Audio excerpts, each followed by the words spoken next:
তোমরা সবাই কেমন আছো? অবশ্যই ভালো থাকবে। এবং আজকে আমরা শুরু করতে চলেছি HTML এর আরেকটি সেগমেন্ট, যেটা হচ্ছে HTML ফর্মস এবং ইনপুট এলিমেন্টস। আগে আমরা জানবো HTML ফর্মস কী। প্রথম কোশ্চেন হচ্ছে এটা। তো HTML ফর্মস হচ্ছে ইউজারের কাছ থেকে ইনপুট নেওয়ার একটি অন্যতম উপায়। চলুন তাহলে কথা না বাড়িয়ে আমরা কোডিংটা শুরু করি। তো এখানে হেডিং দেখতে পাচ্ছ, ইন্ট্রোডাকশন টু ফর্মস। তাহলে আমরা প্রথমে দেখি HTML এর ফর্ম দেখতে কীরকম হয়। ওকে, এটা হলো একটি কন্ট্যাক্ট ফর্ম। দেখা যাচ্ছে এটা হচ্ছে আমাদের নিজস্ব ওয়েবসাইট কোডিং ভূমির কন্ট্যাক্ট ফর্ম। দেখতে পাচ্ছ এখানে। তোমরা যার নিজেদের কম্পিউটারেও খুলে দেখতে পারো, যার লিঙ্ক হচ্ছে www.codingbhumi.com, যেটি আমাদের ইউটিউবের ভিডিও ডিসক্রিপশানে দেওয়া আছে, তোমরা গিয়ে চেক করে নিতে পারো। এবং এখানে আমরা বিভিন্ন রকম সাবজেক্টের উপরে ক্লাসেস করিয়ে থাকি। তোমরা যদি কেউ ইচ্ছুক থাকো তাহলে তোমরা এনরোল করতে পারো এই কন্ট্যাক্ট ফর্মের মাধ্যমে। তাহলে এই কন্ট্যাক্ট ফর্মে বিভিন্ন রকমের ফিল্ড রয়েছে, যেমন full name, address, city, etcetera, এগুলি ফিল আপ করতে হয়। তো আমরা আসলে দেখি ফর্মটা আসলে কি। ফর্ম হলো একটা ডেটা কালেকশন টুল। ফর্মের মাধ্যমে আমরা ইউজারের কাছ থেকে ডেটা সংগ্রহ করি, যেমন ইমেল বা তার পছন্দ মতো যেরকম সে ডেটা নিতে চায় সেরকম তুমি ডেটা ইনপুট করতে পারো বা ডেটা কালেক্ট করতে পারো। বোঝা গেল?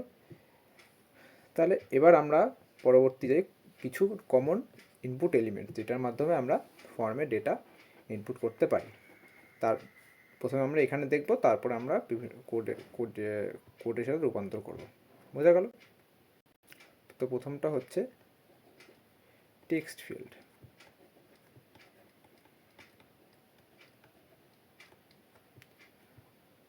তারপরে হচ্ছে ওয়েট এ মিনিট,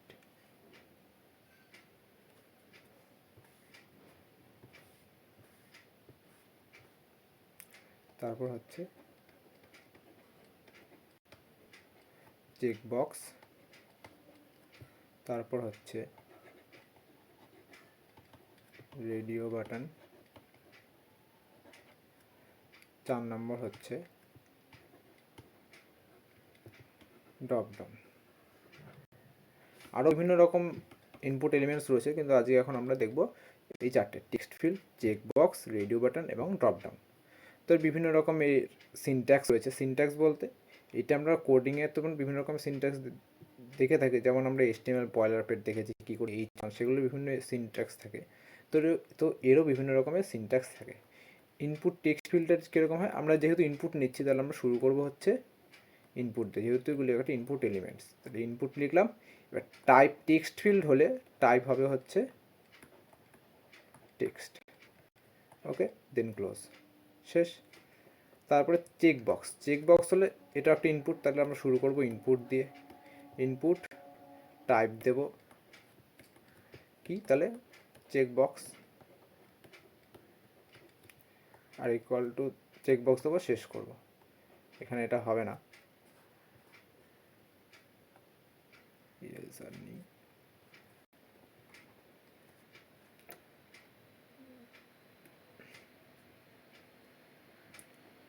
চেকবক্স, ওকে, দেন লিখবো কোডিং, যেটা আমরা চেকবক্স দেখতে কীরকম, এখানে একটা বক্সের মতো থাকে, তার পাশে অপশান থাকে, যেমন কোডিং, রাইটিং, এই ভিতরে আমরা টিক করব। তো দিস কাইন্ড অফ, তো এটা সেরকমই। এর কোডিংয়ের একটা চেকবক্স আসবে। এটা হচ্ছে একটা গেলো। আরও বিভিন্ন রকম হয়, যেটা আমরা কোডে যখন রূপান্তর করবো তখন আমরা VS কোডে দেখবো। এবার রেডিও বাটন, এটা একটা ইনপুট। টাইপ কী হবে, radio. Type equal two radio, sorry,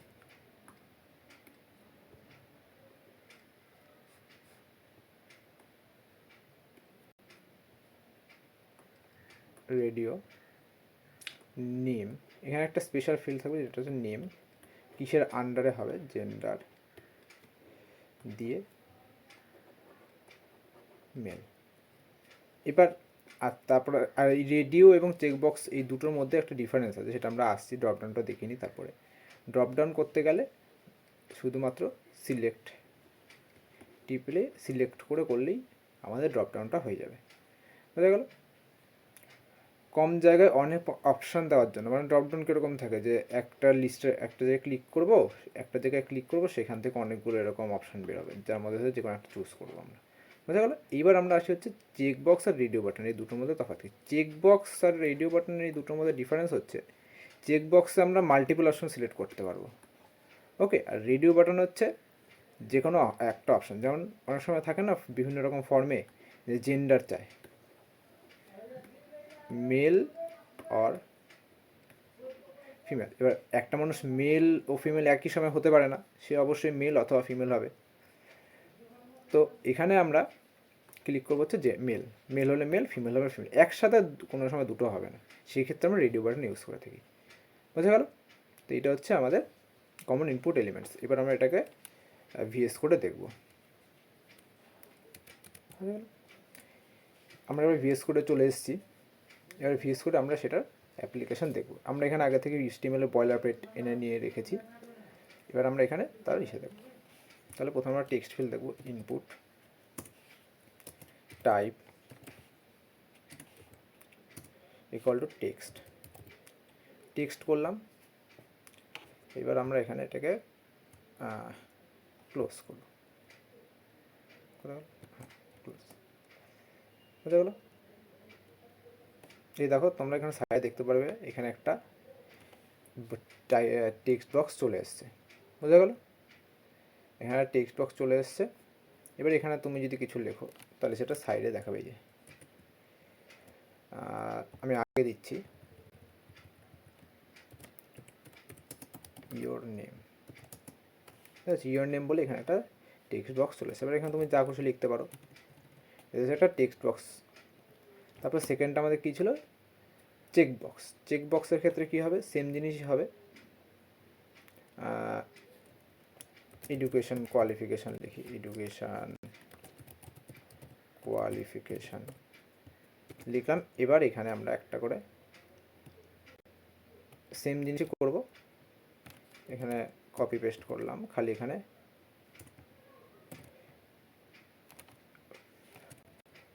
টাইপটা এখানে চেকবক্স হবে। একটা মজার জিনিস দেখবে, এখানে ভিএস কোডের সুবিধা হচ্ছে আমি একসাথে দুটো লাইন একসাথে চেঞ্জ করতে পারবো। এখানে টেক্সটের পাশে কার্সার রাখলাম, এখানে অল টিপে আমরা টেক্সটের পাশে কার্সার, একসাথে দুটো জিনিস চেঞ্জ হবে। তাহলে আমরা একসাথে চেকবক্স, বুঝা গেল। এবার এখানে আমরা অপশান দিলাম, এখানে এরকম MSc হতে পারে, মাস্টার অফ সায়েন্স, তারপরে BSc হতে পারে, এখানে 12th পাস হতে পারে, বুঝা গেল। কারণ আমরা যেই সেভ করব, সরি এখানে বিআর দিইনি, বিআর দিলে এখানে পরের লাইনে চলে আসবে। এই দেখো এখানে আমরা এডুকেশনাল কোয়ালিফিকেশান পেয়েছি, এখানে আমরা চেক করতে পারছি, দেখতে পাচ্ছ।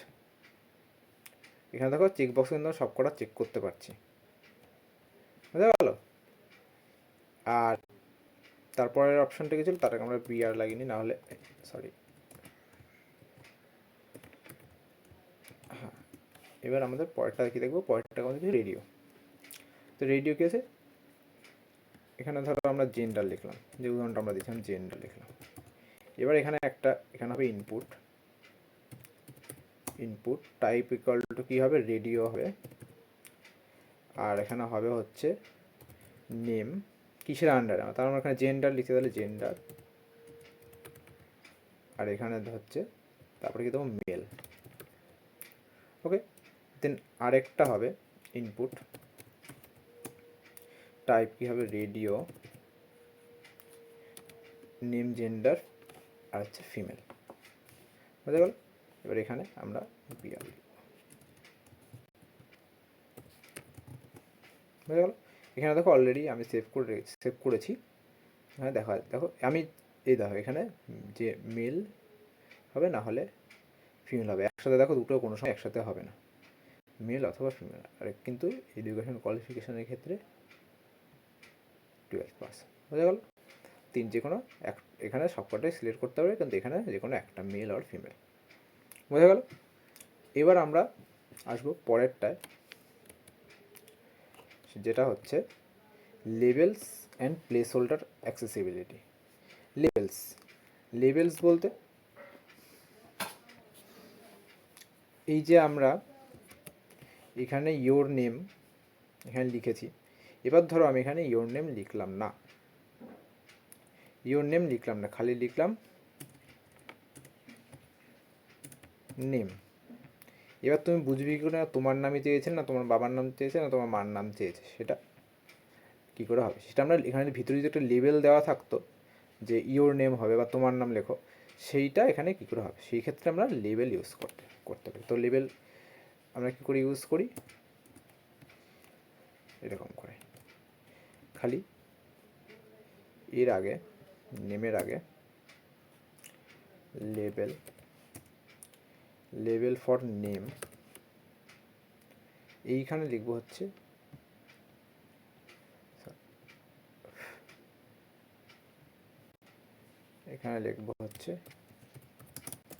Your name. ব্যাস হয়ে গেল। এবার এই নেমটা আমি কেটে দেবো, কারণ দুটো একই জিনিস, ইয়োর নেম রয়েছে। এই ক্ষেত্রে দেখো টাইপ টেক্সট হলো, এখানে একটা জিনিস অ্যাড হবে, আইডি ইকুয়ালস টু নেম। বুঝে গেল? তুমি ওরকমভাবে ইনপুট টেক্সটের মধ্যে, টেক্সট বক্সের আগেও দিতে পারো এরকম করে, আর লেবেল হিসেবেও তুমি এটাকে একটা বুঝতে পারলে যে এখানে একটা নেমের মধ্যে একটা ইয়োর নেম হিসেবে আমরা করতে পারি। কোথায় বুঝে গেল?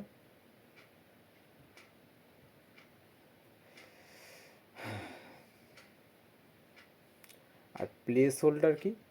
প্লেস হোল্ডার বলতে আমরা এই বাস্কের ভিতরে যা যা কিছু একটা ইনপুট দিতে চাই বা বলতে চাই যে তুমি এখানে তোমার অ্যাড্রেস দাও, যেমন ধরো ইনপুট টাইপ টেক্সট, আর তারপর একটা কি দিলাম, প্লেস হোল্ডার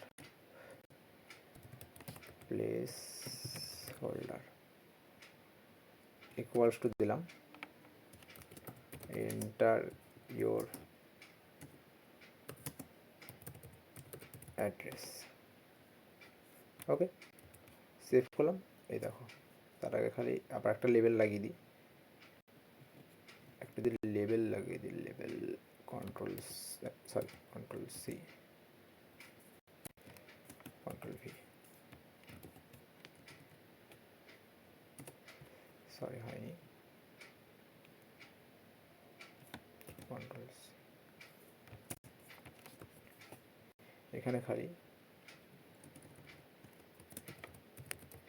অ্যাড্রেস করে দিলাম। তাহলে দেখো এখানে দেখো এন্টার ইউর অ্যাড্রেস। তুমি এখানে নেমের ক্ষেত্রেও করতে পারো। তুমি এখানে যদি এখানে প্লেস হোল্ডার দিয়ে দাও, প্লেস হোল্ডার, এখানে দেখো এন্টার ইয়োর নেম, দেখো এখানে দেখো তোমার নাম এখানে চেক করছে, এখানে একটা পিআর লাগিয়ে দিই, এই your name, your address, education ও কোয়ালিফিকেশন। এখানে ভিতরে যখন দেখাবে, ভিতরে যখন তুমি টেক্সট ফিল্ড বা কোনো একটা ফিল্ডের ভিতরে তুমি তখন দেখাতে চাও যেখানে তুমি কী লিখতে চাও, কি ইনপুট হিসেবে নিতে চাও, তখন সেখানে প্লেস হোল্ডার। যখন তুমি বাইরে দেখাবে ফর্মটাকে, তুমি সেটা সেক্ষেত্রে তুমি লেবেল ইউজ করবে। বোঝা গেল? আর এরপরে আসি হচ্ছে, বোঝা গেল এই দুটো সাবমিট আর placeholder, labels and placeholder বোঝা গেল। লেবেলের ক্ষেত্রে সিনট্যাক্স দেখতে হবে এরকম, লেবেল দাঁড়াও, লেবেল দেবে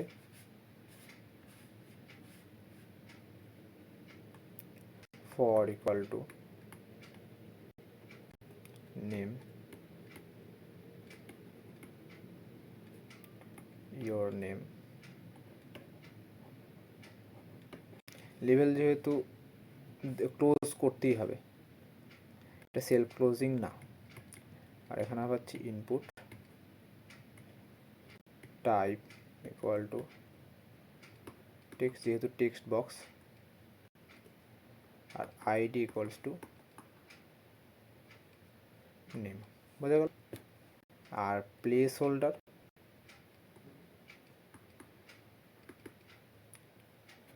দেখতে হবে এরকম, input type equal to text, আর এখানে হচ্ছে প্লেস হোল্ডার, এন্টার যা যা তুমি হবে, নেম দাও, যা খুশি দাও সেটা এখানে দেবে, ওরা এটাকে ক্লোজ করে দেবে, বুঝা গেল। এটা হচ্ছে আমাদের লেভেল আর প্লেস হোল্ডার। এরপর আসে হচ্ছে বাটনস। আমরা বিভিন্ন ফর্মের তলায় গিয়ে দেখি যে সাব ফর্মটা লিখলাম, সব কিছু নেম লিখলাম, ফার্স্ট নেম লিখলাম, লাস্ট নেম লিখলাম, সিটি লিখলাম, পিনকোড লিখলাম, পোস্ট অফিস লিখলাম, পুলিশ স্টেশন লিখলাম, লাস্টে একটা বাটন মতো থাকে যেখানে আমরা সাবমিট করি, বুঝা গেল, যেটাকে বলে আমরা সাবমিট বাটন বলে থাকি, বুঝা গেল। তো সেইটা আমরা কী করে করবো সাবমিট বাটনের ক্ষেত্রে? সাবমিট বাটনের ক্ষেত্রে হচ্ছে ফর্ম কমপ্লিট করার জন্য ফুল হিসেবে সেইটা হবে। সাবমিট বাটনের সিনট্যাক্স কীরকম হয়, তাহলে যেহেতু বাটন, তাহলে শুরু হবে হচ্ছে বাটন থেকে, BOTTON বাটন। এবার টাইপ সাবমিট,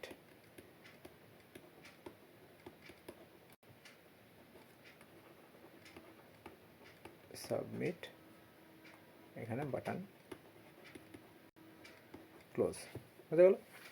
আর আরেক ধরনের হয় সেটা হচ্ছে রিসেট।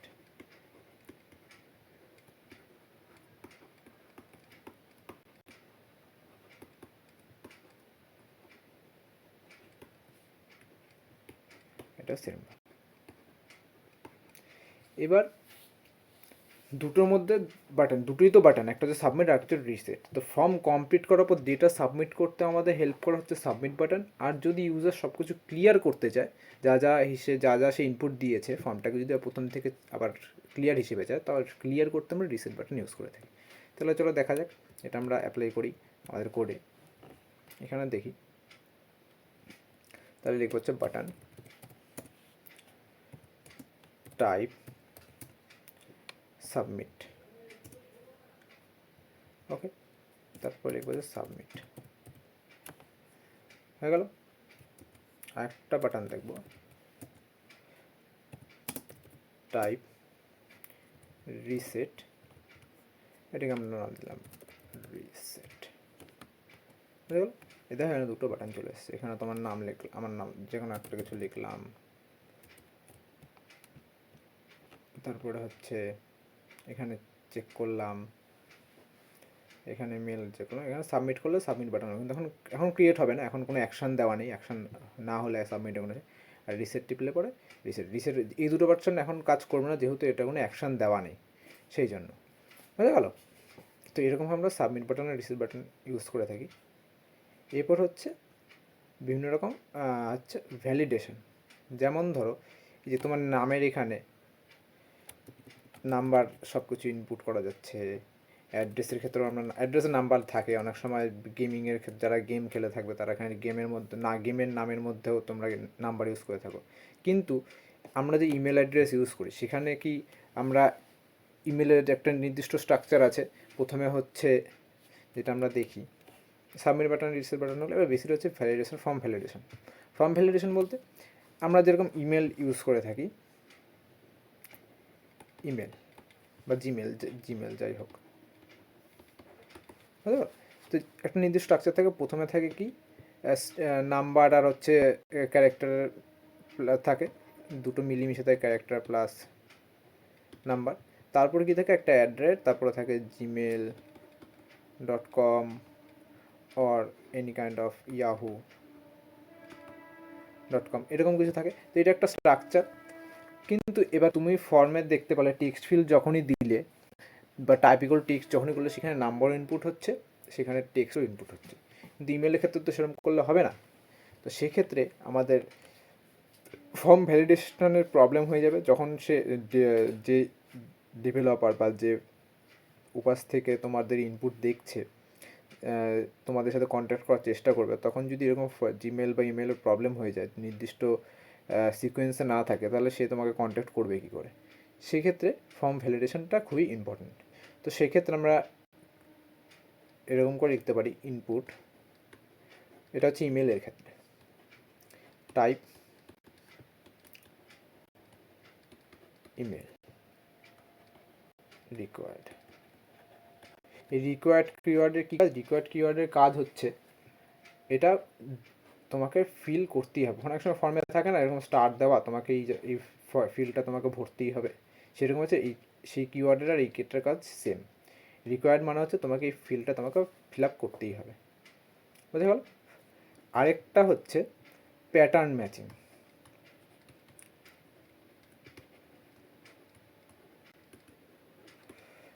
প্যাটার্ন ম্যাচিং কী কাজে লাগে? যদি কোনো ফোন নাম্বার ফরম্যাট ফিক্স করতে হয় তখন আমরা প্যাটার্নই ব্যবহার করে থাকি। যেমন আমরা আগে সেটা দেখি, সিনট্যাক্সটা দেখি, input type equal to text. এবার হচ্ছে আমরা প্যাটার্ন আমরা কীরকম দেবো? প্যাটার্ন হচ্ছে প্রথমে 0 to 9 থাকবে, 10-এর বেশি হবে না, বুঝা গেল? আর প্লেস হোল্ডার, এবার প্লেস হোল্ডারে কী লেখা থাকবে? এন্টার 10 ডিজিট নাম্বার, বুঝা গেল?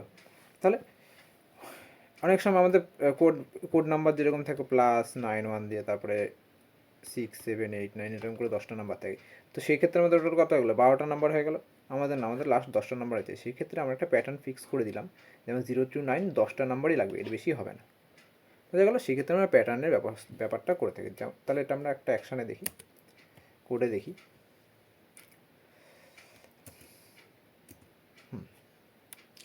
তো হচ্ছে ইনপুট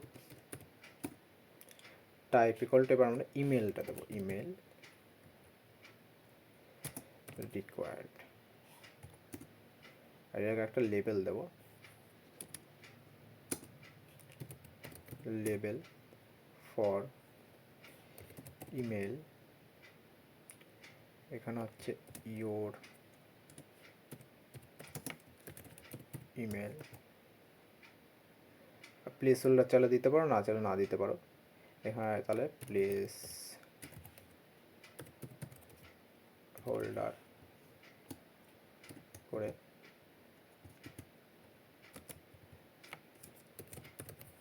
এন্টার ইয়োর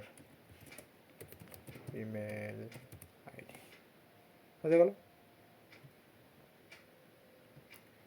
এখানে একটা পিআর লাগিয়ে দিই, তাহলে পরে নেক্সট লাইনে চলে যাবে, বুঝে গেল? আর এরপর আমরা দেখবো হচ্ছে প্যাটার্নটা। প্যাটার্নের ক্ষেত্রে আমরা এইটা সেম যেটা করি সেটাই আমরা লিখে আনি।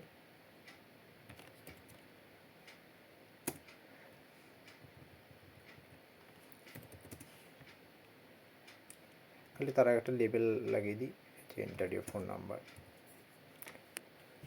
আগেরটাই কপি করে। এই ক্ষেত্রে টাইপ কিন্তু ইমেল হবে, এর ক্ষেত্রে টাইপ কিন্তু টেক্সটই হবে।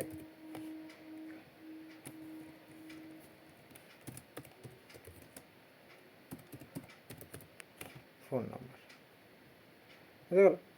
তাহলে এবার দেখো আমরা এখানে যদি একটা কিছু হাবি যাবে করি, এখানে যদি এসে করি, এখানে দেখো এরর দিচ্ছে, সেক্ষেত্রে হবে না। এখানে তোমাকে করতে হবে coding@gmail.com, আর এখানে এই যে যেখানে পপ আপ হচ্ছে please match the requested format, বুঝে গেল? এখানে দেখাচ্ছে, তাহলে এখানে খালি নাম্বারই দিয়ে দেবো 2, 4, 6, বুঝে গেল? এরকম করে আমরা বিভিন্ন রকমের ফর্ম ট্যাগ ইউজ করে থাকি, বুঝে গেল? তাহলে আজকে এই পর্যন্তই রইল, তোমরা বাড়িতে এগুলো ট্রাই করে দেখতে পারো। আমরা যা আজকে শিখলাম, তাহলে আমরা কী কী শিখলাম হচ্ছে বিভিন্ন রকমের placeholder, what is form, বিভিন্ন রকমের ইনপুট এলিমেন্টস, যেমন ইনপুট এলিমেন্টস হয় text field, check box, radio button, drop down menu, etcetera. আর তারপরে শিখলাম হচ্ছে লেবেলস অ্যান্ড প্লেস হোল্ডার, কী করে একটা টেক্সট ফিল্ডকে নাম দেবো। ইওর নেমের ক্ষেত্রে আমরা যেমন ইওর নেম দিতে পারি। প্লেস হোল্ডার কি, প্লেস হোল্ডার হচ্ছে টেক্সট বক্সের ভিতরে সেইটা কি আমরা ইনপুট নিচ্ছি সেইটা আমরা লিখতে পারি, যেমন নেমের ক্ষেত্রে এন্টার ইওর নেম এক্সেট্রা। আর তারপর আর কি শিখলাম সাবমিট বাটন আর রিসেট বাটন। সাবমিট বাটন আমরা কী করতে ইউজ করি, ফর্মটাকে সাবমিট করতে। আর রিসেট বাটন কী করতে ইউজ করি, রিসেট বাটন ইউজ করি হচ্ছে আমরা ফর্মটাকে পুরো ক্লিয়ার করতে। আর তারপরে লাস্ট কি শিখলাম বেসিক ফর্ম ভ্যালিডেশনের, সেটা হচ্ছে ইমেল। মানে ইমেলে একটা বিভিন্ন স্ট্রাকচার আছে, বা মোবাইল নাম্বার এন্টারের ক্ষেত্রে আমরা 10টা ডিজিট যদি নিতে চাই তাহলে সেক্ষেত্রে একটা স্ট্রাকচার আছে, সেটা হচ্ছে আমাদের বিভিন্ন প্যাটার্নে থাকে। সেক্ষেত্রে আমরা ইমেল আর প্যাটার্নের ভিন্ন ফর্ম ভ্যালিডেশন শিখলাম। তো আজকে এই পর্যন্তই। তোমাদের যদি ভিডিওটা ভালো লেগে থাকে তাহলে তোমরা অবশ্যই লাইক, শেয়ার অ্যান্ড সাবস্ক্রাইব করবে। ধন্যবাদ।